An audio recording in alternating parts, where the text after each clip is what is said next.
விசேஷம் நாங்கள் 2 காரியத்துக்காக தான் நம்ம சபை கூடி வருகிறோம். 2-3 காரியத்துக்காக தான் சபை கூடி வருகிறோம்.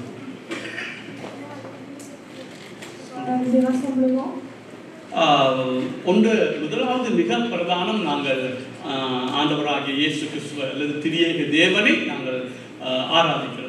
Une des choses principales pour lesquelles nous venons à l'église, c'est pour louer l'éternel Dieu et Jésus-Christ. ரெண்டாவது நாங்கள் வசனத்தை கேட்டு நாங்கள் உண்மையாக ஆவிக்குரிய வாழ்விலே ஒப்பு கொடுத்து நாங்கள் பலப்படுறோம். Deuxième chose, c'est nous venons pour entendre la parole de Dieu et nous offrir et nous endurcir dans la parole de Dieu. மூன்றாவது நாங்கள் ஒருவர் விசாரித்து புத்தி சொல்லி கடிந்து கொண்டு ஒருவர் நாங்கள் பலப்படுத்த கூடி வருவோம். இதுதான் பிரதானமாக நாங்கள் வருகிற காரியம். Et enfin, nous venons également à l'église pour nous encourager les uns aux autres et pour donner des conseils les uns envers les autres. ஆகவே நீங்கள் கூடி வருகிற போது இந்த ஒரு எண்ணத்தோடு கூட நீங்கள் கூடி வராவிட்டால் நீங்கள் கூடி வருகிறதே வீண் சொல்வேன். Si vous venez au rassemblement sans avoir ces pensées en vous, alors vous venez en vain. Okay, அந்த எண்ணத்தோட கூட நீங்கள் வந்திருந்தால் சரி. அப்படி இல்லைன்னா இப்பயாவது ஆண்டவருக்கு மன்னிப்பு கேட்டு ஆண்டவரே நான் இந்த எண்ணத்தோடு வரையில எனக்கு மன்னிச்சிருக்கேன்னு சொல்லுங்கள். Si vous n'êtes pas venu avec cette pensée-là, demandez au Seigneur de vous pardonner. Et si vous êtes venu avec ces 3 principaux sujets, alors demandez merci à Dieu. நான் அடிக்கடி சொல்றது போல தேவன் புனிதருக்கு புனிதராகவும் மாறுபாடுள்ளவருக்கு மாறுபாடாகவும் தோன்றுவார். Le Seigneur est bon pour les personnes qui sont bonnes. இன்னொரு பேர் சொன்னால் நீங்கள் எதிர்பார்ப்போடு வந்திருந்தால் அவர் அதை நிறைவேற்றுவார். Si vous êtes venu avec une espérance, le Seigneur il va résoudre votre espérance. நாங்கள் சில வேளையிலேயே உலக காரியத்துக்கு கொடுக்கிற அந்த முக்கியத்துவத்தை தேவ சமூகத்துக்கு வரும்போது நாங்கள் கொடுக்கறது இல்லை. அதனால தான் கர்த்தர் எங்களை ஆசீர்வதிக்க முடியாமல் இருக்குதுன்னு நான் சொல்லுவேன். Aujourd'hui, je peux dire que le Seigneur ne nous bénit pas parce que nous ne donnons pas l'importance que nous donnons au monde. Cette importance même, nous ne la donnons pas à l'Église. வர தாவீது பலப்பட்டது போல நாங்கள் வர ஆவிக்குரிய வாழ்விலே ஒரு பலத்தோடு கூட இன்னும் பலப்படத்தக்கதாக ஒரு விருப்பத்தோடு வாழ தேவன் நமக்கு கிருபை செய்வார். Comme David se fortifiait de jour en jour, de la même manière, le Seigneur va nous aider à nous fortifier davantage. Nous allons prier. Nous allons fermer les yeux et prier. தகப்பனே, இந்த நல்ல நாளுக்காய் உமக்கு நாங்கள் நன்றி சொல்லுகிறோம். தேவ ஜனங்களாய் கூடி வந்து உம்முடைய பிள்ளைகளாய் உம்முடைய குமாரன் இரத்தத்தால் கழுவப்பட்ட பிள்ளைகளாய் கூடி வந்து உம்மை ஆராதிப்பது ஆண்டவரே அது எவ்வளவு நல்லது என்பதை எங்களுக்கு புரிய வைத்திருக்கிறபடியால் நமக்கு நாங்கள் நன்றி சொல்லுகிறோம். உம்முடைய திருநாமம், உம்முடைய மகத்துவமான நாமம் அது மகிமைப்படத்த எங்களுடைய வாயினால் அந்த நாமம் மகிமைப்படத்தக்கதாக இந்த நாளை நீர் ஏற்படுத்தி தந்ததற்காக நாங்கள் ஸ்தோத்தரிக்கிறோம். அது மாத்திரமல்ல தகப்பனே, உம்முடைய வார்த்தைகளை தேனிலும் தெளிதேனிலும் மதுரமான உம்முடைய வார்த்தைகளை கேட்டு அதை ஆண்டவரே நாங்கள் கரைத்து அதை ஒப்பு கொடுத்து இந்த நாளிலே நாங்கள் பலப்பட நீங்க கிருபை செய்கிறதற்காக நாங்கள் நன்றி சொல்கிறோம். ஒருவர் தன்னும் வீண் சிந்தையோடு இல்லாத படிக்கு ஆண்டவரே சீரியஸா இருக்க தேவரீர் நீங்க கிருபை செய்ய வேண்டுமா நாங்கள் செபிக்கிறோம். ஆவியானவரே என்னையும் சபையில் பொறுப்பேற்றுக் கொள்ளுங்க. இயேசு கிறிஸ்துவின் நாமத்திலே செபிக்கிறோம் எங்கள் பிதாவே. ஆமென். பிரசங்கியல்ல தங்கி ஒன்றும் இல்லை. நீ கர்த்தரை எந்த அளவுக்கு நம்புற, கர்த்தரை என்ன அளவுக்கு கிரியேஷனை விட்டு கொடுக்குற, அதுலதான் உன்னுடைய வாழ்வு உன்னுடைய செழிப்பெல்லாம் தங்கி இருக்கு. Ta vie et ta réjouissance, ce n'est pas en la personne qui prêche, mais elle est dans la vie que toi tu mènes avec Dieu. நான் அடிக்க சொல்றது போல அகலமா உழுகிறத விட ஆழமா உள்ள நம்ம பழகணும். Apprendre à prier et à lire la parole de Dieu, mais également à mener une bonne vie. நாங்கள் போன முறை மனசாட்சியை பற்றி பார்த்தோம். La dernière fois, nous avons parlé de la conscience. அது கொஞ்சம் தோத்து சொல்லிட்டு கடந்து போறேன். Je vais parler encore davantage et ensuite nous allons passer à autre chose. நீங்க எடுக்காதீங்க. 1 தீமோத்தேயு 1:18-19 இப்படியா சொல்லுது. ஒருவன் தன்னுடைய மனசாட்சியை குற்றப்படுத்தினால் விசுவாசம் ஆட்டோமேட்டிக்காவே அது சேதப்படுத்து போகும். Si une personne se rend coupable de sa conscience, alors automatiquement sa foi également. நான் சொல்றேன், இந்த வசனத்தை கேட்காதீங்க, அதோட ஆழத்தை பாருங்க. N'écoutez pas seulement ma parole, mais regardez la profondeur de cette parole. பாருங்க, விசுவாசம் இல்லாமல் தேவனை பிரியப்படுத்த கூடாத காரியம் அவரிடத்திலே சேருகிறவர் உண்டென்றும் அவர் தம்மை தேடுகிறவர்களுக்கு பலன் அளிக்கிறார் என்றும் விசுவாசிக்க வேண்டியது முக்கியமானது. Ce qui est très important car la Bible dit or il est impossible d'être agréable sans la foi car il faut que celui qui s'approche de Dieu croit que Dieu existe et qu'il est le rémunérateur de ceux qui le cherchent. நாங்க போன முதல்ல பார்த்தோம் வேதத்தை எந்தளவு வாசிக்கிறோம், எந்தளவு meditate பண்றோம், எந்த அளவுக்கு நாங்க பாடமாக்குறோம், எந்த அளவுக்கு கிரகித்து வாசிக்கிறோமோ அந்த அளவுக்கு நம்முடைய விசுவாசம் வர்த்திக்கப்படும். Nous avons vu que notre foi pouvait grandir et accroître au même point qu'à quel point est-ce que nous lisons la parole de Dieu et que nous donnons du temps à la comprendre, à la méditer. நான் திருப்பி சொல்றேன், நல்லா கவனிங்க, தேவனை விசுவாசம் இல்லாமல் பிரியப்படுத்த முடியாது. On ne peut pas être agréable à Dieu sans avoir la foi. அந்த விசுவாசத்துல இருந்து தான் கிரியை வரணும், அந்த விசுவாசத்துல இருந்து தான் அன்பு வரணும். C'est de cette foi que doit apparaître l'œuvre et l'amour. அப்ப விசுவாசம் எவ்வளவு முக்கியமானது. Et à quel point vous voyez à quel point la foi est très importante. வேதம் சொல்லுது அந்த விசுவாசம் முக்கியமானது, ஆனா நீ மனசாட்சியை குற்றப்படுத்தி வாழ்ந்தால் அந்த விசுவாசம் சேதப்படும். அப்ப ஒரு பிரயோஜனம் கிடையாது. La Bible dit que la foi elle est très importante, mais si tu vis en rendant ta conscience coupable à chaque fois, alors la foi n'est pas utile. சரி, எல்லாரும் எழுந்துருங்க. Nous allons tous nous lever. 1 யோவான் புத்தகத்தை கொடுங்க. Nous allons prendre 1 Jean. 3வது அதிகாரம். Chapitre 3. 17-22 எல்லாம் சேர்ந்து நாங்க வாசிக்க போறோம். Du verset 18. போன முறை வாசிச்சதுதான் என் உள்ளத்துல அது கட்டாய வாசிக்கணும் ஒரு எண்ணம் இருக்கிறனால எல்லாம் சேர்ந்து அதை யோசிச்சு சிந்திச்சு தயவு செய்து நான் சொன்னேன் ஒரு 5 நிமிஷம் நீங்க பார்த்தாலும் அதை சிந்திச்சு தியானம் பண்ணி அதை மனதுக்குள்ள எடுத்துக்கொள்ளுங்க. Même si vous passez 5 minutes à la lire, lisez la parole de Dieu, méditez-la. இதை வாசிக்கும் போது ஓடாதீங்க, சிந்திச்சு வாசிங்க. Lorsque vous allez lire, ne courez pas, prenez votre temps pour la lire et méditez-la. 22 1 யோவான் 3:17-22. 1 Jean chapitre 3 verset 17 à 21. சரி, எல்லாம் வாசிப்போம். ஒருவன் ஆசையுடையவனாயிருந்து தன் சகோதரனுக்கு குறைச்சல் உண்டென்று கண்டு தன் இருதயத்தை அவனுக்கு அடைத்துக் கொண்டால் அவனுக்கு தேவ அன்பு நிலைத்துக் கொண்டது எப்படி? என் பிள்ளைகளே, வசனத்தினாலும் நாவினாலும் அல்ல, கிரியையினாலும் உண்மையினாலும் அன்பு கடவோம். இதனாலே நாம் நம்மை சத்தியத்துவம் அறிந்து நம்முடைய இதயத்தை அவருக்கு முன்பாக விசேஷப்படுத்திக் கொள்ளலாம். நம்முடைய இதயமே நம்மை குற்றவாளியாக தீர்க்குமானால் தேவன் நம் இதயத்திலும் பெரியவராயிருந்து சகலத்தையும் அறிந்திருக்கிறார். பிரியமானவர்களே, நம்முடைய இதயம் நம்மை குற்றவாளி என்று தீர்க்காதிருந்தால் நாம் தேவனுக்கு தைரியம் கொண்டு அவருடைய கட்டளைகளை நாம் கைக்கொண்டு அவருக்கு முன்பாக பிரியமானவர்களை செய்கிறபடியால் நாம் வேண்டிக் கொண்டு எதுவோம் அதை அவராலே பெற்றுக்கொள்வோம். எல்லாரும் அவை தெளிவாய் வேதம் சொல்லுது. அப்ப எங்களுடைய மனசாட்சி எங்களை குற்றப்படுத்தினா அது தேவன் அதில் பெரியவனாய் இருக்கிறார். எங்களுடைய இதயத்தின் ஆராய்ச்சிகளை எல்லாம் ஆராய்ந்து பார்க்கிற தேவனாய் இருக்கிறார். Notre Dieu est très grand, il sonde nos cœurs et il sait quand notre conscience nous rend coupables. ஆகவே நடக்கவீங்க இந்த குற்ற மனசாட்சியோடு நீங்க போகும்போது தேவன் பதில் கொடுக்கிறாரோ இல்லையா அது வேறோ. நீங்க விசுவாசத்தை உங்களுடைய விசுவாசம் மலங்கடிக்கப்படுறதுனாலே நீங்களே அந்த அந்த அவர் கொடுக்கறதுக்கு தடையா இருக்கீங்க. Si, comme vous savez que votre conscience vous rend coupable, le Seigneur très clairement que votre foi n'existe plus. நான் சுருக்கமாக சொல்றேன். அதாவது ஆதாம் நிறைவான மனசாட்சியோடு இருந்தான், பூரண மனசாட்சியோடு இருந்தான். Autrefois, je l'avais dit que Adam, il avait une bonne conscience au départ. அவன் பாவம் செஞ்சோன்னு அவனோட மனசாட்சி குற்றப்படுத்த தொடங்கிச்சு. அவனை lorsqu'il a commencé à pécher, sa conscience le rendait coupable. எப்படி தெரியும்னா அவன் தேவ சமூகத்தை விட்டு ஓட பார்க்கறான். Pourquoi? Parce qu'il commence à s'enfuir de la présence de Dieu. அதுபோல இந்த உலகத்துல பிறக்கிற எல்லாரும் அந்த குற்ற மனசாட்சியோடு தான் பிறக்கறாங்க. ஒரு குறைவுள்ள மனசாட்சியோடு தான் பிறக்கறாங்க. Par la suite, toutes les personnes qui sont nées dans ce monde avaient leur conscience qui était coupable. அது மாத்திரமல்ல, நாங்களும் பாவம் செய்து நாங்க மன்னிப்பு கேட்காம வாழும்போது இன்னும் அந்த மனசாட்சி கரைபட்டு போகிறது. De la même manière, nous, lorsque nous péchons et que nous ne demandons pas pardon à Dieu, nous voyons que notre conscience commence à être morte. நாங்க ரெண்டு இடத்தை பார்த்தோம். அதாவது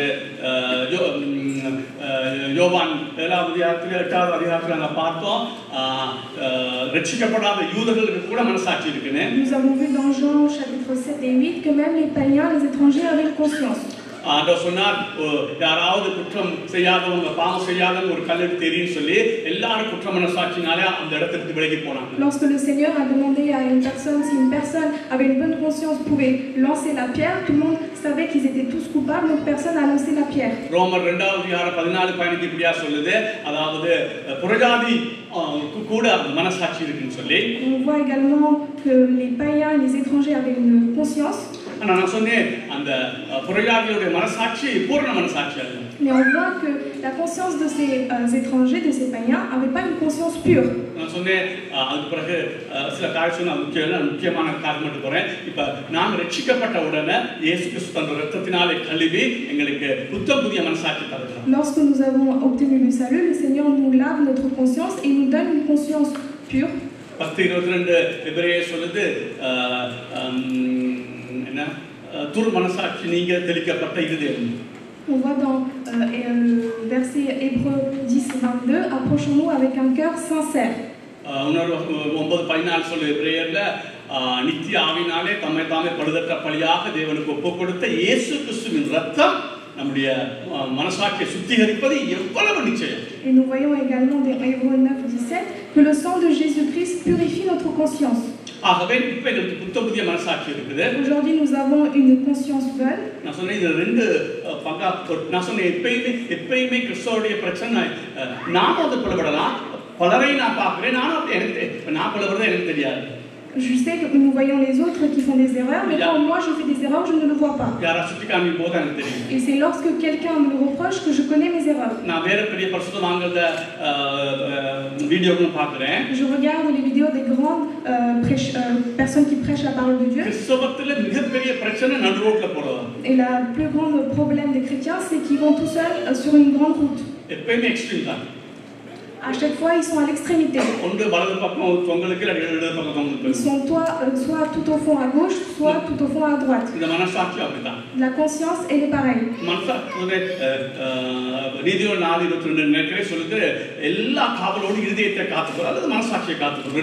Il est écrit dans le proverbe de conserver, de garder son cœur de tout mal. Nous avons une conscience nouvelle. Et tous les petits problèmes, tous les petits péchés que nous le voyons en grand. Plus les jours passent, nous allons nous diriger vers l'extrémité.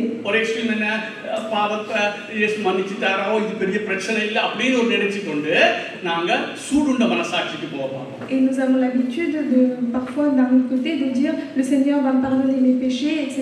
Et nous allons vers une conscience qui est inerte.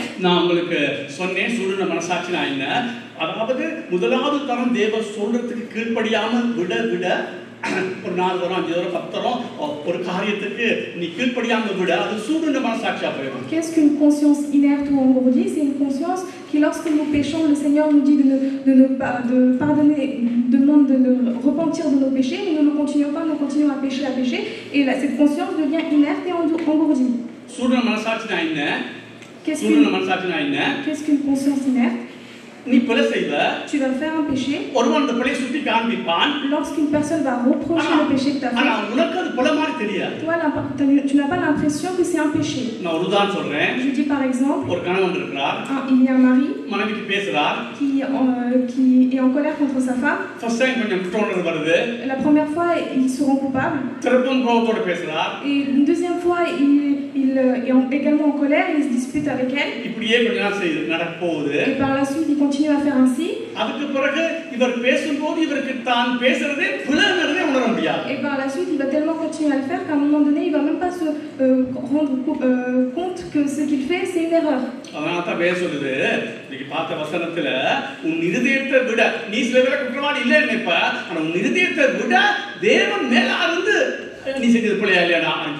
Et c'est là que tu vas comprendre avec ton cœur que le péché que tu as commis. Le Seigneur connaît ton cœur et les pensées de ton cœur.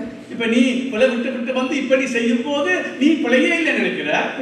Tu as commis tellement de fois l'erreur qu'au bout d'un moment tu te rends compte que ce n'est plus une erreur.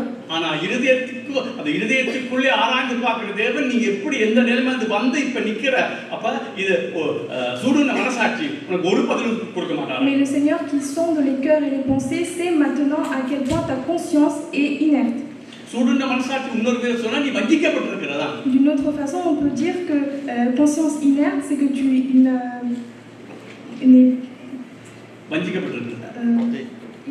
tenté. அப்ப நடக்கவீங்க இப்ப நான் பாவம் செய்யும் போது பாவம் செய்கிறேன்னு எனக்கு தெரிஞ்சா நான் பாக்கியவான். Lorsque je sais que je pêche, alors je suis un homme heureux. நான் பாவம் செய்யும் போது எனக்கு பாவமே செய்யறது தெரியாவிட்டால் வஞ்சிக்கப்பட்ட இருதயம் இது ஒரு மகா பெரிய கேடான ஒரு நிலைமை. Si je sais que j'ai fait un péché mais que je ne le reconnais pas, c'est que je suis tenté.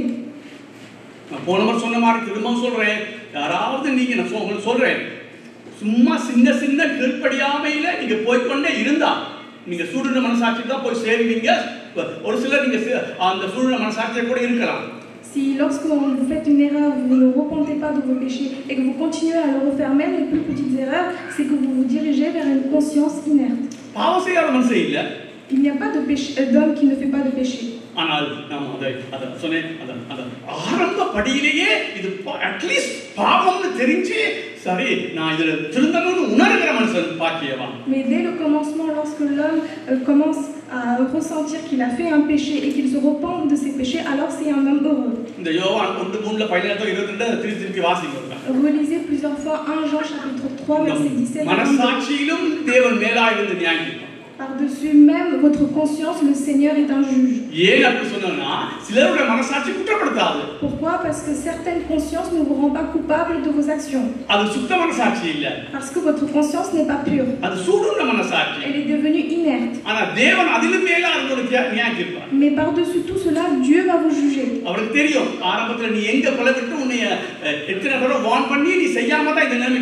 Parce que le Seigneur sait qu'au début tu as commencé à pécher mais que tu n'as pas ressenti et accepté les avertissements et que tu vas continuer et qu'aujourd'hui tu te retrouves avec une conscience qui est morte. C'est pour cela, comme j'ai dit la dernière fois, je n'ai pas peur de pécher parce que je sais que je peux pécher.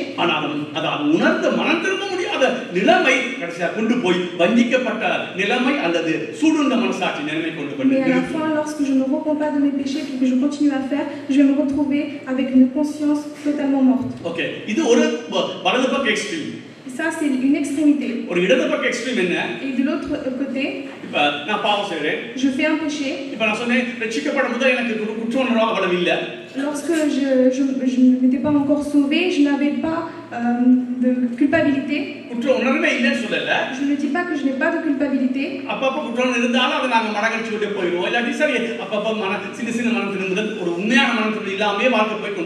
Nous menons une vie où nous n'avons pas une réelle repentance. Mais lorsque nous avons été sauvés,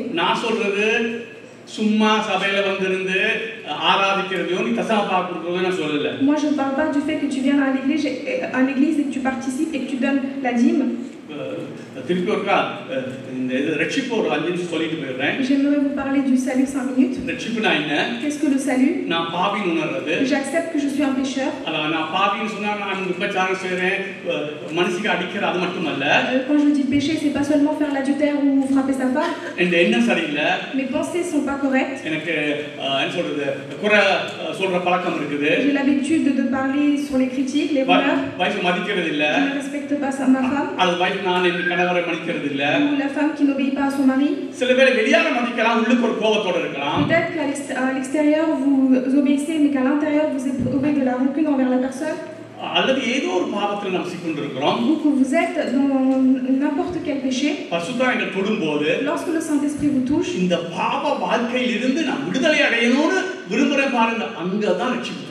le salut commence au moment où vous avez envie, que vous désirez vous repentir de vos péchés.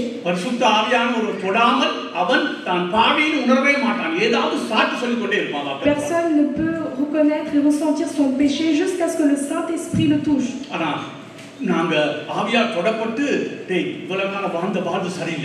Lorsque le Seigneur vous touche, vous allez comprendre que la vie que vous avez menée jusqu'à aujourd'hui n'était pas la bonne. Parce que j'ai vécu pour moi. Je n'ai pas honoré les autres. J'ai appris à vivre en écoutant les rumeurs et les critiques. J'ai vécu comme étant un homme égoïste. Je n'ai pas la bonté. À chaque fois, je suis en colère contre ma femme. Je ne suis pas quelqu'un de patient. Je ne suis pas quelqu'un qui est fidèle, qui est bon. Je n'ai aucune bonté. Je ne respecte pas les autres. Tout cela, c'est un péché. Seigneur, aide-moi. Je ne veux plus vivre ainsi. Le Seigneur a supporté tous mes péchés. Maintenant, quand je l'accepte, il me donne non seulement le salut, il me purifie de jour en jour. Je l'aime et je le désire. Je sais que c'est une vie difficile. Je sais que d'être délivré du péché, c'est une vie difficile. Mais le Seigneur m'a promis une bonne vie, alors il va me le donner. À partir d'aujourd'hui, je vais être une nouvelle créature et je vais mener une nouvelle vie. Seigneur, pardonne tous mes péchés. Donne-moi ton esprit. Aide-moi à vivre purement tous les jours.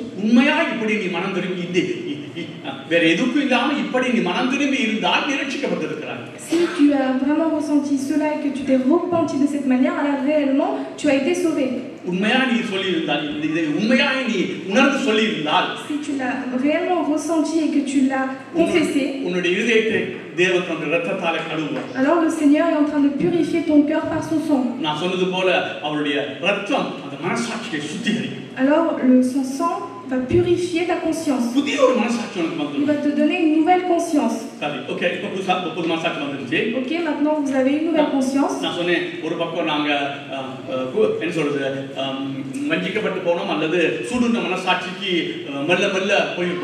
autre côté, nous avons été séduits ou nous nous dirigeons vers une conscience inerte. Si on regarde d'un autre côté, là aussi nous devons faire attention. Là, certes qu'il y a une conscience dangereuse. La grâce, elle est bonne. Mais lorsque nous parlons d'une grâce abondante, nous pouvons la voir dans le péché. Une vraie grâce, elle va nous emmener vers une véritable sainteté. Elle va purifier nos pensées. La vraie grâce, elle est capable de dévoiler les pensées qui sont dans ton cœur.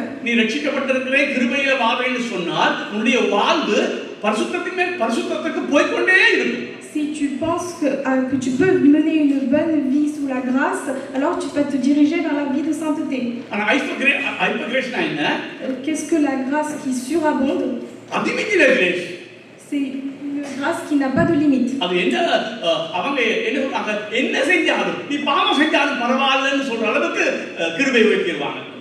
Ils vont dire que peu importe le péché que tu vas faire, ce n'est pas grave. Je le répète. Si le Seigneur il vous a donné la grâce, c'est pour pouvoir mener une bonne vie et atteindre la sainteté. Avec cette grâce que tu peux devenir saint. Ce n'est pas là pour jouer un rôle d'acteur.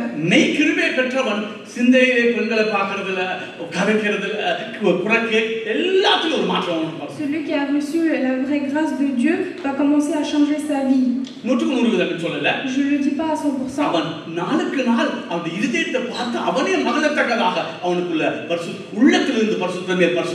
De jour en jour, il va voir sa vie changer et il va voir qu'il est en train de se sanctifier de jour en jour.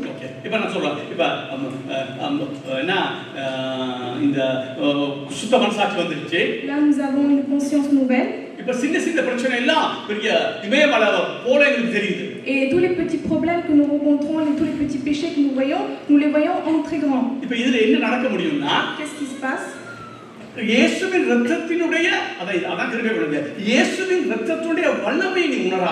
Si vous ne ressentez ressentait pas la puissance du sang de Jésus-Christ, tous les petites erreurs vont vous sembler comme des grandes erreurs.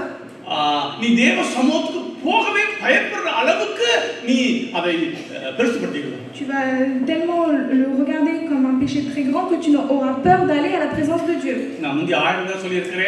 கிருபை அதாவது ரட்சிக்கப்பட்டிருந்தால் நீ எந்த பாவம் செய்தாலும் இயேசு கிறிஸ்துவின் ரத்தத்திலே கழுவி நீ தேவனுடைய சமூகத்துக்கு போக முடியும். La dernière fois je l'avais déjà répété que peu importe le péché que vous faites, vous pouvez demander pardon et le sang de Jésus-Christ va vous purifier de vos péchés, vous pouvez vous approcher de la présence de Dieu. ஆரம்ப காலங்களிலே ரட்சிக்கப்பட முதல் நீ பாவம் செய்ததை விட ரட்சிக்கப்பட்ட பிறகு அதிகமான பாவம் செய்ய வேண்டி வரும். Vous savez que avant d'obtenir le salut, nous avons fait beaucoup de péchés, mais après avoir obtenu le salut, nous allons encore plus pécher. ஏனா இந்த பாவத்தன்மை உள்ளத்துக்கு பாவத்தன்மை நீ ரட்சிக்கப்பட மட்டும் பெருசா எதிர்த்து நிக்காது. Parce que le péché qui est en toi n'était pas contre toi lorsque tu n'avais pas encore obtenu le salut. நீ ரட்சிக்கப்படுற அந்த அமலேக்கியர் சும்மா இருந்தாங்க. இந்த இஸ்ரவேல்ல இருந்து வந்து வாராமன்னு தெரிஞ்சவங்க அமலேக்கியர் எழும்பிட்டாங்க யுத்தத்துக்கு. Les Amélékiens, ils étaient tous dans leur pays, mais lorsqu'ils entendent dire que les Israéliens arrivaient contre eux, eux aussi se levaient pour aller contre eux. அதே மாதிரி எங்களுக்குள்ள இருக்கிற பாவம், de la même manière le péché qui est en nous, நீ ரட்சிக்கப்பட மட்டும் மிகப்பெரிய அளவுல போராடாது. Jusqu'à ce que tu obtiennes le salut, il ne va pas se révolter. நீ ரட்சிக்கப்பட்டோம்னா அமலேக்கியர் எப்படி எழும்புனாங்களோ அப்படியே அந்த மாம்சம் எழும்பும். De la même manière que les Amaleks se révoltaient, de la même manière le péché qui est dans l'âme, il va se révolter. அடுத்த பிரச்சனை என்னன்னா நாங்க ஏற்கனவே மனசாட்சி சுத்திகரிக்கப்பட்டு பரிசுத்தமா வாழ துடிக்கிறோம் இப்ப. Et maintenant nous avons envie de vivre une bonne vie sainte. ஆனால் புத்தியை விட பாவம் செய்து கூடியா இருக்குது. Mais nous avons l'impression que nous péchons plus. அப்பொழுது என்ன இப்போதான் ஒரு பாவம் செஞ்சிட்டோம். Par exemple, nous avons péché. கிருபையே இருக்குது. Nous avons la grâce. தொடர்ந்து பாவம் செய்ய இல்ல. Nous n'avons pas continué à pécher. அந்த பாவத்தை நான் சொன்னேன் உறவு ஒருபோதும் மாறாது. J'ai dit que la relation ne changeait pas. இப்போ நான் ஐக்கியத்தை தான் பேசிட்டு இருக்கோம். Là je parle de l'union. ஜெபம் வந்து தேவனுடைய ஐக்கியம். La communion, la prière, c'est la communion que nous avons avec Dieu. இப்போ இந்த பாவம் செஞ்சோனே எங்களுக்கு தேவ சமூகத்துக்கு போறதுக்கு எங்க மனசாட்சி குற்றப்படுத்துது. Lorsque nous avons péché, notre conscience nous rend coupables et nous avons la culpabilité et nous empêche d'aller vers la présence de Dieu. ஏன் இந்த ரத்தம் தரப்பட்டவர்களுக்கு? Pourquoi le sang nous a été donné? நீ பாவம் செய்தால் lorsque vous péchez, உண்மையான மனம் வருது. Si vous vous repentez réellement, நீ இயேசு ரத்தத்தால் கழுவப்போது. Lorsque vous êtes lavé par le sang de Jésus-Christ, நான் இப்படி சொல்வேன் 100க்கு 150% அது கழுவுது. Je le dis de cette manière, à 150% le sang vous lave. Je vais encore vous l'expliquer.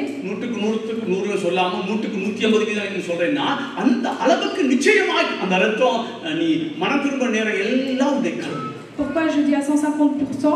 Parce que nous avons la certitude que le sang de Jésus-Christ nous lave de nos péchés. Il y a une personne qui s'appelle Jerry Rich. C'est un très grand serviteur de Dieu.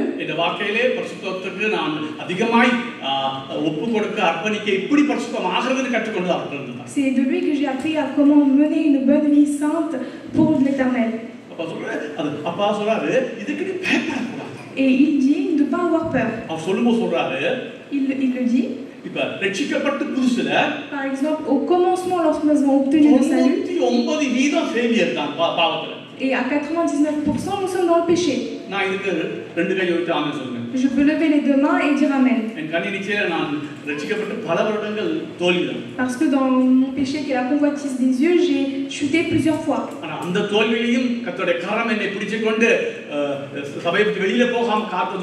Mais même malgré ces défaites, le Seigneur a gardé ma main pour pas que je quitte l'église. Et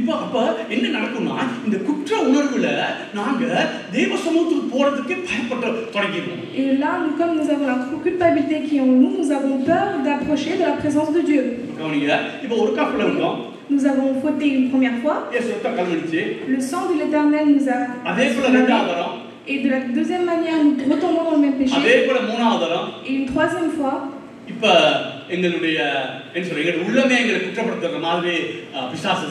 Et le diable fait en sorte que même notre cœur, nos pensées nous rendent coupables.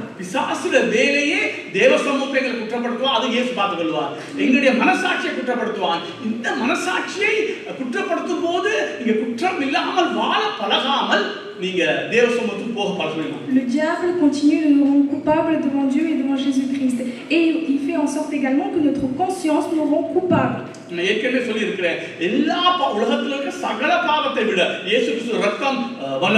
Par-dessus tous les péchés que nous pouvons faire, le sang de Jésus-Christ est puissant.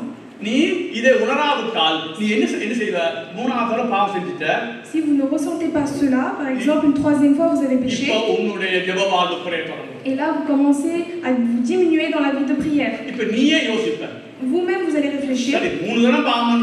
Certes, le Seigneur m'a pardonné 3 fois. Et si je pêche encore? Il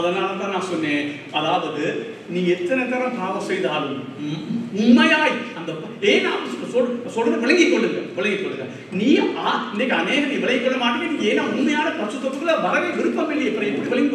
a beaucoup de personnes que vous avez du mal à comprendre. Pourquoi? Parce que vous n'avez pas envie de comprendre. Si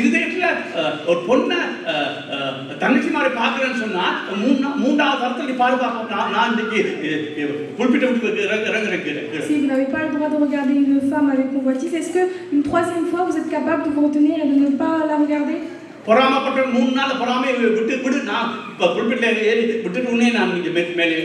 On vous demande de ne pas être jaloux. Si une troisième fois, est-ce que vous êtes capable de ne pas être jaloux?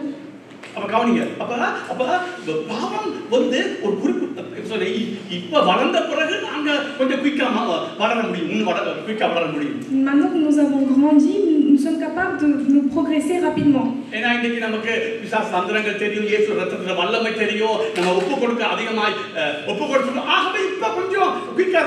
Pourquoi? Parce que maintenant nous connaissons que le sang de Jésus-Christ est capable de nous laver de tous nos péchés, nous connaissons l'ennemi, nous savons comment le vaincre et nous savons que nous pouvons nous offrir à Dieu. Au début, lorsque nous sommes renouvelés dans notre esprit, elle est faible.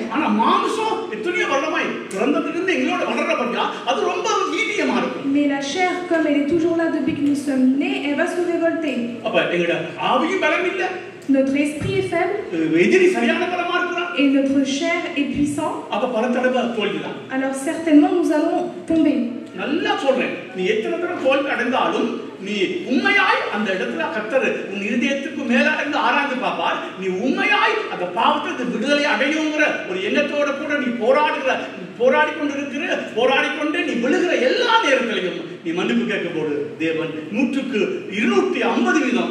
Le Seigneur regarde à chaque fois si vous avez envie de vous repentir réellement, malgré plusieurs chutes que vous avez pu faire dans votre vie. Il va regarder si réellement, sincèrement dans votre cœur, vous souhaitiez vous repentir de vos péchés.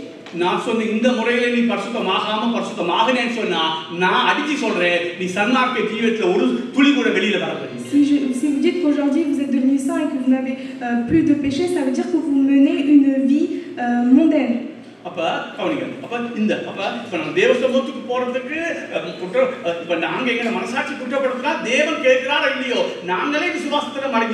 Si le Seigneur nous demande ou pas, nous-mêmes dans notre conscience, nous sommes devenus faibles. Le Seigneur, il est prêt à nous les pardonner.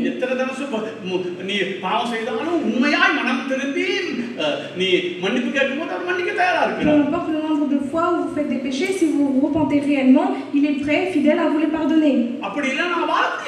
Si vous n'arrivez pas à faire cela, vous ne pouvez pas vivre. Parce que nous sommes un peuple faible. Le Seigneur nous dit, en nous regardant, qu'il nous regarde comme étant des fleurs.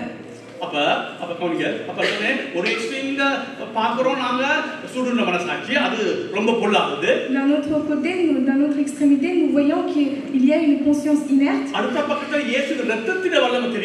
Et d'un autre côté, comme nous ne voyons pas la puissance du sang de Jésus-Christ, à chaque fois nous vivons avec la culpabilité. Et je peux vous parler avec certitude. Parce que je sais comment moi j'ai mené ma vie. À chaque fois j'avais une culpabilité. À chaque fois j'avais peur d'aller à la présence de Dieu. Parce que je ne connaissais pas la puissance du sang de Jésus-Christ. À chaque fois nous chutons dans un péché. Si nous chutons une ou deux fois et que nous nous sommes lavés par le sang de Jésus-Christ, nous n'avons plus peur. Mais lorsque nous continuons à le faire tous les jours, nous avons un doute. Est-ce que le sang de Jésus-Christ va nous pardonner? Après avoir chuté autant de fois, est-ce que le Seigneur va me pardonner? Qu'est-ce qui va se passer? Même les toutes petites erreurs, les tout petits péchés vont te paraître comme un grand péché. Est-ce que tu n'as pas encore compris l'importance et la puissance du sang de Jésus-Christ? Comme la graisse excessive dont je vous ai parlé, c'est une conscience excessive. Mais une conscience qui veut vivre une vie saintement, mais comme elle ne connaît pas la vérité, à chaque fois elle est dans un sentiment de culpabilité. Je l'ai dit autrefois. Autrefois, je pensais que même à travers mes prêches, je peux emmener les gens vers une culpabilité. À qui est-ce que cela s'oppose? Elle concerne les gens qui sont sauvés. Une personne qui est réellement sauvée, elle pourra ressentir. Mais celui qui est sauvé,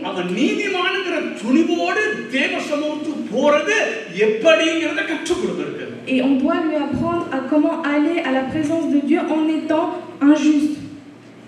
Est-ce que vous comprenez?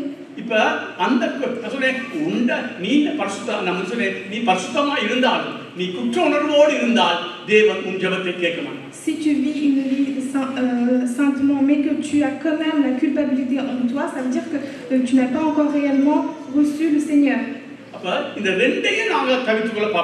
Nous avons besoin d'apprendre à comprendre ces deux choses.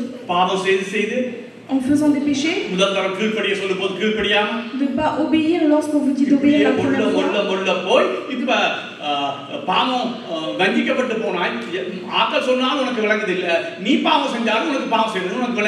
Vous avez continué à commettre le même péché plusieurs fois, malgré les réprimandes que vous avez pu connaître dans votre vie, malgré les fois où le Seigneur vous a dit de ne plus continuer à faire cela, vous avez continué, vous vous dirigez vers une conscience inerte.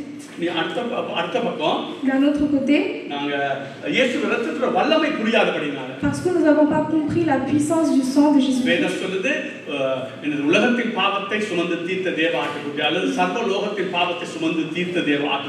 La Bible dit que le Seigneur, c'est l'agneau qui a porté tous les péchés du monde.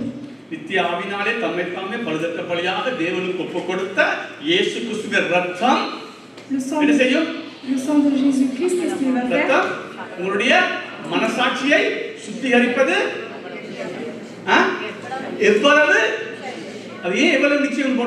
Pourquoi est-ce qu'il est dit qu'il y a plus de chances que le sang de Jésus-Christ purifie votre conscience? Pourquoi est-ce qu'il a dit plus de chances?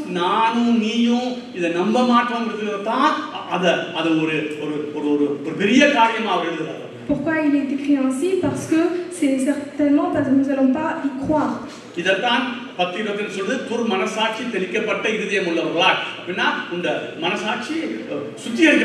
Pourquoi il dit ainsi?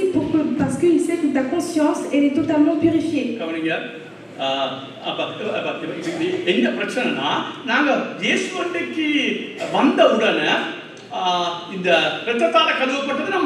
Lorsque nous sommes arrivés en Jésus-Christ, nous croyons que nous avons été lavés par son sang. Plus le temps passe,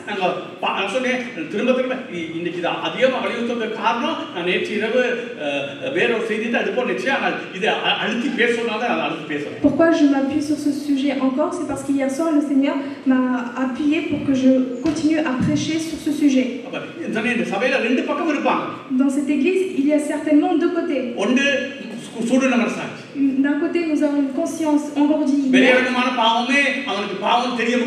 voit même plus qu'il est en train de pécher. D'un autre côté, இயேசு ரத்தத்தால் கழுவி தேவ சமூகத்துக்கு எப்போ போக தைரியம் உண்டுங்கிறதை வாயில சொன்னாலும் இதயத்தில் ஏற்றுக்கொள்வது கஷ்டமா இருக்கு. Pourquoi d'un autre côté ils ont du mal à connaître, à comprendre dans le fond de leur cœur que même s'ils pêchent, le sang de Jésus-Christ est fidèle et juste pour les pardonner. நான் முந்தியங்களுக்கு சொல்லியிருக்கிறேன், வாஷ்மணியுடைய அந்த புத்தகத்தை திரும்ப திரும்ப வாசிக்கும் முதலாவது அதிகாரத்தை இது கிறிஸ்தவ விருத வாக்கு.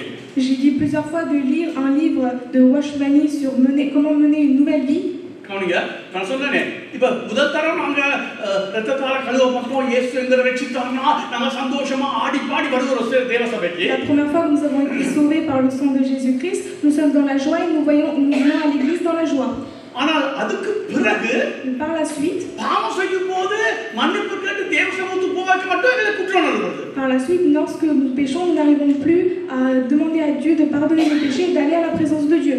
கவனிங்க, அந்த 9:14 சொல்லுது அந்த அந்த ரத்தம் எவ்வளவு மனசாட்சி எவ்வளவு கழுவுன்னு சொல்லுது. அது ஆரம்பத்துல நாங்க போற ரத்தம், ஆரம்பத்துல நாங்க தேவ சமூகத்துக்கு போக முயற்சி பண்ணும்போது சொல்ற அந்த வசனம் தான் அந்த வசனம். Le premier verset que nous avons eu, c'est le verset qui nous parle du début lorsque nous sommes sauvés, nous allons vers la présence de Dieu. ஆனால் பாருங்க, சொல்றேன், je le répète, நித்திய ஆவினாலே தம்மை தாமே பரிசுத்தப்படுத்தியாய் தேவனுக்கு ஒப்பு கொடுத்த இயேசு கிறிஸ்துவின் ரத்தம் நம்முடைய மனசாட்சியை குற்றப்படுத்த சுத்திகரிக்கிறது எவ்வளவு நிச்சயம். இது ஃபர்ஸ்ட் டைம் நாம தேவ சமூகத்துக்கு போறத குறித்து அது பேசுது. Le premier verset nous certifie que le sang de Jésus-Christ va nous pardonner et purifier notre conscience. Ça, c'est le début. Hébreux 10 திருப்பிக் கொள்ளுங்க. Nous allons prendre Hébreux au chapitre 10. இப்ப தொடர்ச்சியா நாங்க நடக்கவீங்க எல்லாரும் பாருங்க, ஆரம்பத்துல நாங்க தேவ சமூகத்துக்கு போறதும் இயேசு கிறிஸ்து ரத்தத்தினால் தான். Lorsque nous allons au début à la présence de Dieu, c'est par le sang de Jésus-Christ. அதுக்கு பிறகு நாங்க பாவம் செய்தாலும் அந்த தேவ சமூகத்துக்கு போறதுக்கு எங்களுக்கு உதவி செய்யறது அதே ரத்தம் தான். Et lorsque nous péchons, le sang va nous aider à retourner vers la présence de Dieu. ஆனா இன்னைக்கு அநேகர் சொல்ல முடியாது. நீங்க ரட்சிக்கப்படாம இருந்தா குற்றமான என்ன சொல்றது சூடுன மனசாட்சி இருந்தா நான் சொல்றது உங்களுக்கு வழங்காது. Si vous avez une conscience inerte, alors vous comprendrez pas ce que je vais vous dire. இதுல ஒரு சிலராவது இருப்பீங்க இந்த இந்த இந்த என்ன சொல்றது அந்த மனசாட்சி உங்களை குற்றப்படுத்துறாங்க. Mais il y a parmi vous quelques personnes où votre conscience vous rend coupable de ce que vous avez fait. ஒரு பாதி இருப்பீங்க உங்களுக்கு மனசாட்சி குற்றப்படுத்தாது. D'un autre côté, vous voyez que votre conscience ne vous rend pas coupable. ஏன்னா நீங்க ஒன்று சூடுன மனசாட்சி அல்லது சூடுன மனசாட்சி பக்கம் நீங்க போய் கொண்டிருக்கீங்க. Soit parce que vous avez une conscience inerte ou vous vous dirigez vers une conscience inerte. ஆனா ஒரு அடுத்த பக்கத்துல இருக்கிறாங்க குறைவா தான் இருப்பாங்க. Et de l'autre les personnes qui sont de l'autre côté sont peu nombreux. அவங்களோட மனசாட்சி கூர்மையா இருக்குது. Mais comme leur conscience est affûtée, கூர்மையா இருக்கிறது நல்லது. c'est bien qu'elle soit affûtée. நான் சொன்னேன் இந்த மனசாட்சி கீழ்ப்படிய கூர்மையாகும். Et la dernière fois j'avais expliqué que plus la conscience commence à obéir davantage, elle sera affûtée. சிந்தனையில பாவம் செய்ய முதல்ல அது உங்களை குற்றப்படுத்தும். Dans votre pensée avant de pécher, elle va vous rendre coupable. அப்ப இயேசு ரத்தத்தால கழுவிடலாம். Alors par le sang de Jésus-Christ, vous pouvez vous laver. ஆனா அது நல்லது. C'est une bonne chose, mais ஆனா இதை அதிகமாய் ஒரு சின்ன பிளவுட்டாலும் மனது துடிக்குது தேவனுக்கு போக முடியாதுங்கிற அளவுக்கு பிசாசுனை கொண்டு போனான்னா அதுவும் பிரயோஜனம் இல்லாத மனசாட்சி. Ça veut dire que même lorsque vous faites un tout petit péché et que vous n'arrivez pas à vous remettre, à vous dire que le sang de Jésus-Christ peut vous permettre de vous laver de vos péchés, que le diable vous accuse, alors vous n'avez pas réellement compris. C'est pour ça que la Bible dit, vous connaîtrez la vérité vous affranchira. Et comme dit Hébreux 9:14, au début nous arrivons avec le sang de Jésus-Christ. Et pour pouvoir continuer à nous diriger vers la présence de Dieu, je le répète encore, pour pouvoir aller continuellement à la présence de Dieu, nous avons besoin de ce sang.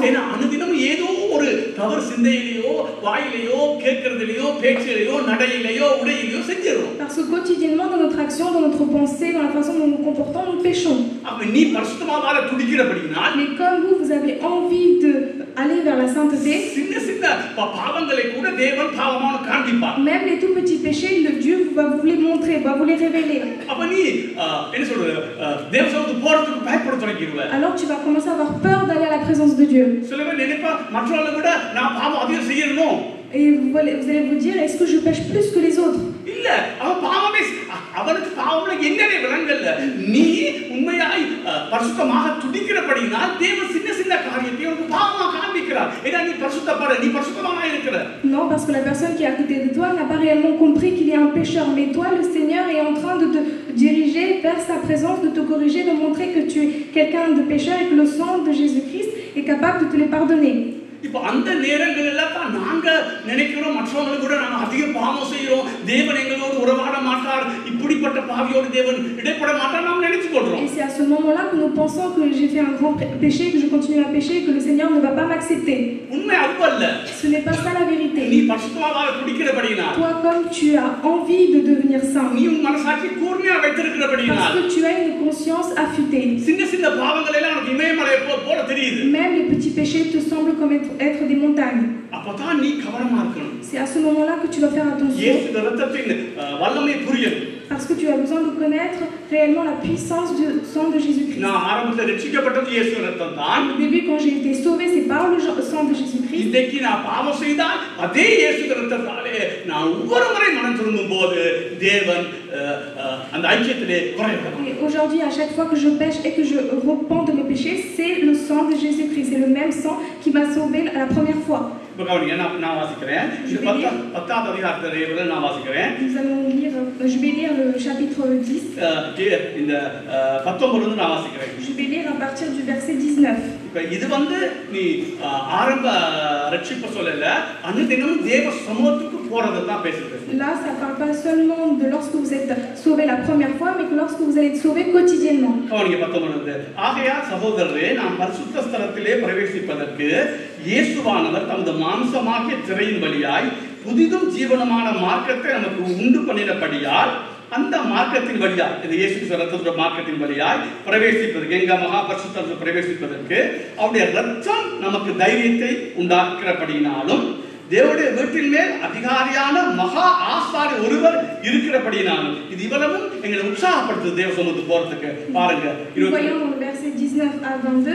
Ainsi donc, frères, puisque nous avons au moyen du sang de Jésus-Christ une libre entrée dans le sanctuaire par la route nouvelle et vivante qu'il a inaugurée pour nous au travers du voile, c'est-à-dire de sa chair, puisque nous avons un souverain sacrificateur établi sur la maison de Dieu. 22. துர்மனசாட்சி நீங்க தெளிக்கப்பட்ட இருதயம் உள்ளவர்களாய், ஏற்கனவே துர்மனசாட்சி நீங்கப்பட்ட இருதயம் இருக்கு. அவர் என்ன சொல்றாரு?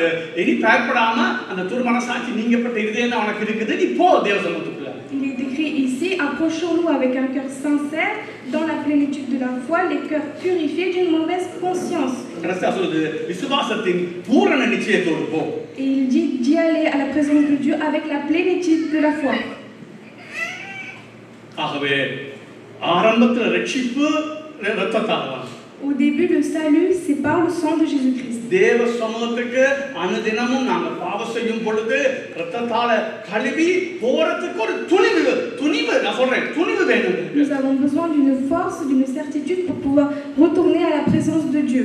வேற சொல்றது பாவம் செய்யாத மனுஷன் இல்லையே. Parce que Dieu dit qu'il n'y a pas d'homme qui ne fait pas de péché. ரட்சிக்கப்பட்டான் சார், ரட்சிக்கப்படாதவனும் sir. Que tu sois sauvé ou pas. அவர் ரட்சிக்கப்பட்ட பிறகு நான் பாவம் செய்ய தான் போறோம். Après avoir été sauvé, nous allons pécher. விரும்பி செய்ய மாட்டோம். Nous n'allons pas le faire avec envie. பரிசுத்தத்திலே ஒரு பெரிய வாஞ்சை இருக்கும். Mais nous aurons un réel soif sur la sainteté.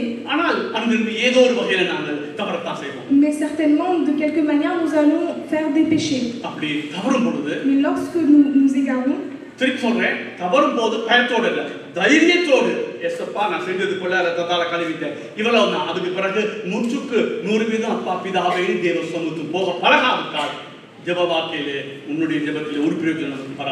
lorsque vous péchez, vous ne devez pas aller à la présence de Dieu avec crainte et avec peur, mais vous devez le dire avec certitude: Seigneur, pardonne-moi de mes péchés, car ton sang va me purifier de mes péchés, et continuer à grandir dans la présence de Dieu. Et je vais vous emmener vers la vie de pratique. Vous, le peuple, réfléchissez. Que le Saint-Esprit agit. Est-ce que vous avez une conscience engourdie?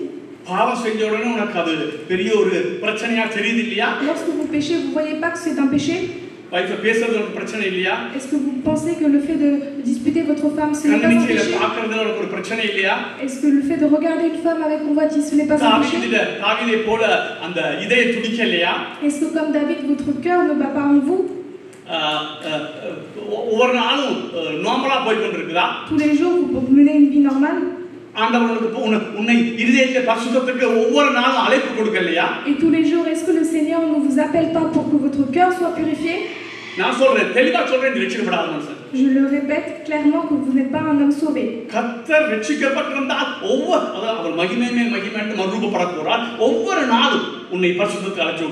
Tous les jours, le Seigneur va vous appeler à la sainteté parce que c'est de gloire en gloire que nous allons être transformés.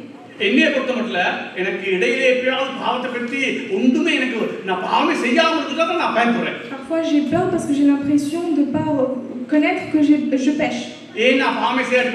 Pourquoi est-ce que j'ai peur lorsque je ne vois pas mes péchés? Ça veut dire que le Seigneur ne me dirige pas vers la sainteté. Est-ce qu'aujourd'hui, maintenant, je suis un certes, dans mon attitude, je suis un homme qui est saint. Mais est-ce que dans la vie de pratique, je suis un homme saint? Non.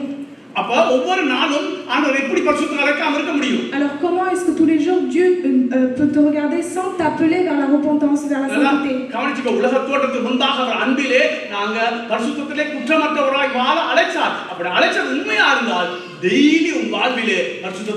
Parce que dès la création du monde, Dieu nous a appelés à vivre une vie irréprochable.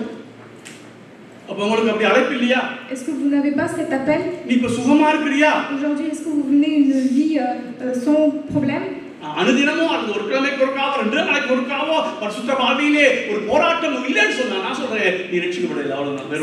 Si vous n'avez pas de lutte dans votre chair, dans votre vie pour atteindre cette sainteté, ça veut dire que vous n'avez pas réellement été sauvé. Je vous invite à regarder cela. À chaque fois, je regarde mon sang. Je fais des examens de sang pour voir si... Pourquoi est-ce que je fais des examens? C'est pour pas que je sois en danger.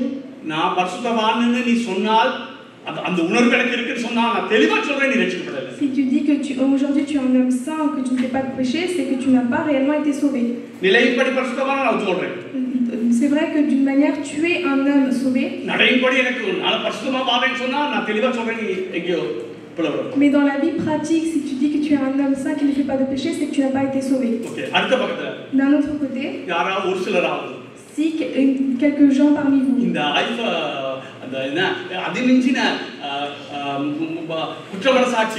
si vous avez beaucoup de culpabilité en vous, vous aussi vous devez demander pardon. Parce que vous pensez que votre péché est plus grand que le sang de Jésus-Christ. Je le répète.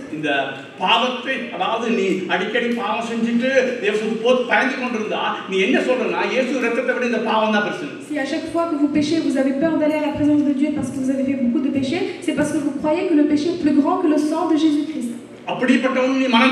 Alors ces personnes-là, vous devez vous repentir. Que ce soit moi.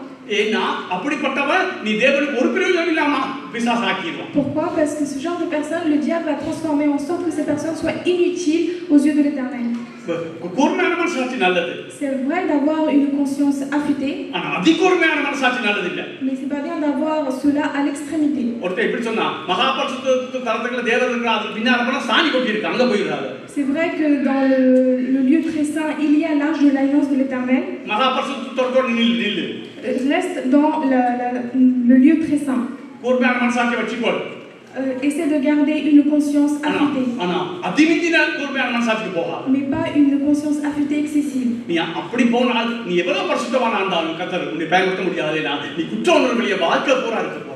Pourquoi est-ce que le Seigneur ne pourra pas t'utiliser ainsi? Parce que tu vas vivre dans la culpabilité.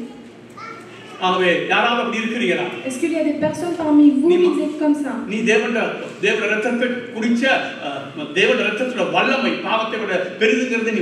Vous devez ressentir que le sang de Jésus-Christ est plus fort et plus puissant que le péché en elle-même.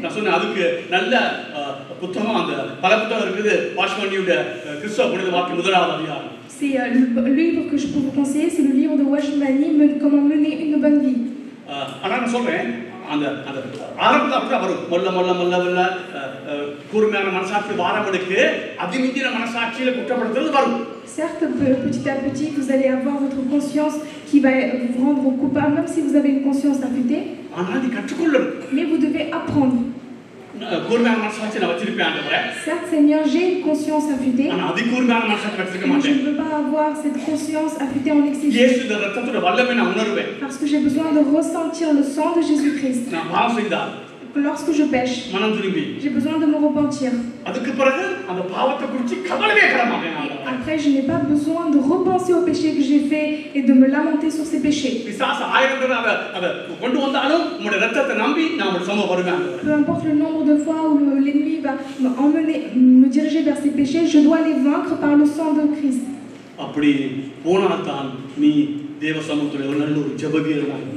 Si seulement tu vas ainsi à la présence de Dieu, tu pourras être une bonne personne qui grandit dans la prière. Nous allons prier. Nous allons fermer les yeux.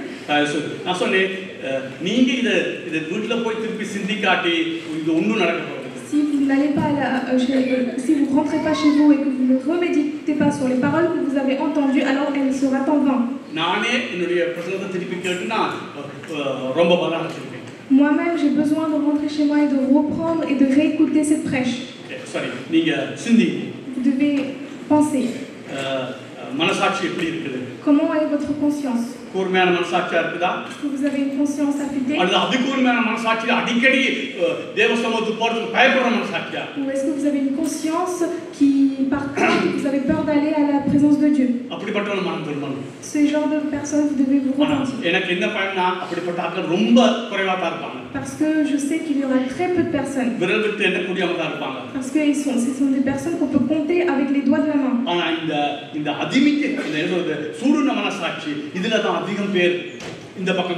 Mais il y a énormément et beaucoup de personnes qui se dirigent vers une conscience inerte. La raison, c'est parce que lorsque le Seigneur vous a demandé de vous repentir de certains péchés, vous ne l'avez pas fait. Vous avez entendu cette parole aujourd'hui. Offrez-vous à l'Éternel. Seigneur, pardonne-moi. Affûte-moi ma conscience. Aide-moi à avoir une conscience qui n'est pas aveugle, qui voit les péchés.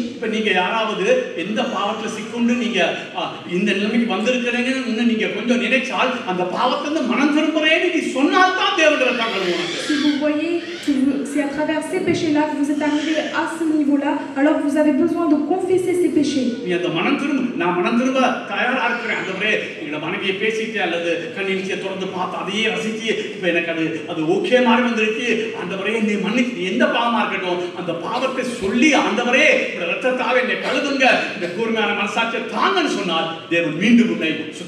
Peu importe le péché que vous avez fait pour arriver à un niveau où votre conscience est lumière, il faut que vous avouez que le péché que vous avez fait jusqu'à aujourd'hui et que vous demandez à Dieu de pardonner avant qu'il vous donne une conscience affûtée. திரும்ப சொல்றேன், அது ஒரு பக்கம், மற்ற பக்கத்துல 1-2 பேர் இருப்பீங்க அந்த கூர்மையான மனசாட்சியில், அதிகூர்மையான மனசாட்சி, அதுல இயேசு கிறிஸ்து ரத்தத்தை குறித்து கற்றுக்கொள்ள அந்த கிறிஸ்துவுக்கு தான் திரும்ப வாசிச்சு தேவ சமூகத்தில் விழுந்திருந்து, ஆண்டவரே நான் பாவம் செய்தாலும் ஆண்டவரே தேவ சமூகத்துக்கு நான் மன்னிப்பு கேட்டு போகும்போது என்னை குற்றப்படுத்தாதபடிக்கு நான் போறதுக்கு எனக்கு கிருபை தாங்கன்னு நீ ஜெபம் பண்ணணும். Pour les personnes qui ont une conscience affûtée, pour pas que vous tombez dans la culpabilité, vous avez besoin de dire à l'Éternel de pardonner vos péchés et de pas faire en sorte que vous rentrez, que vous soyez dans la culpabilité, que le Seigneur vous délivre de cela. கூர்மையான மனசாட்சி இருக்கணும் நான் சொல்றேன், நீ கூர்மையான மனசாட்சி இருக்கிறவன்னு சொல்றேன், நீ பாவம் செய்யும் போது ரத்தத்தால கழுவி அந்த பாவத்தை பற்றி இனி நான் பிசாசு ஆயிரத்தனை கொண்டாலும் நான் நினைக்க மாட்டேன், நான் அதை தேவையில்லைன்னு சொல்ற அளவுக்கு நீ இயேசு ரத்தத்தோட வல்லமையை நீ புரிஞ்சுக்கணும். Vous avez, pour les personnes qui ont une conscience affûtée, vous avez besoin de comprendre que le sang de Jésus-Christ est puissant et qu'il peut vous pardonner de tous les péchés pour pas que vous soyez dans la culpabilité. Nous allons prier. நான் ஜெபம் பண்றது பெரிய காரியம் இல்ல. கர்த்தர் நான் ஜெபம் பண்ணும்போது நான் உண்மையா ஜெபம் பண்ணா கிரியை செய்வார். அதை விட மிக முக்கியம், நீ கேட்டதை உணர்ந்து நீ ஒப்பு கொடுக்கணும். ரெண்டு பக்கத்துல எந்த பக்கத்துல நீ இருக்கன்னு பார்த்து நீ அதுல நீ சீல் போடணும். Ce n'est pas la prière qui est important, mais ce qui est important c'est que vous offrez à l'Éternel et que vous distinguez de quel côté vous vous trouvez. தகப்பனே, இந்த நல்ல நாளுக்காய் உம்மை ஸ்தோத்தரிக்கிறோம்.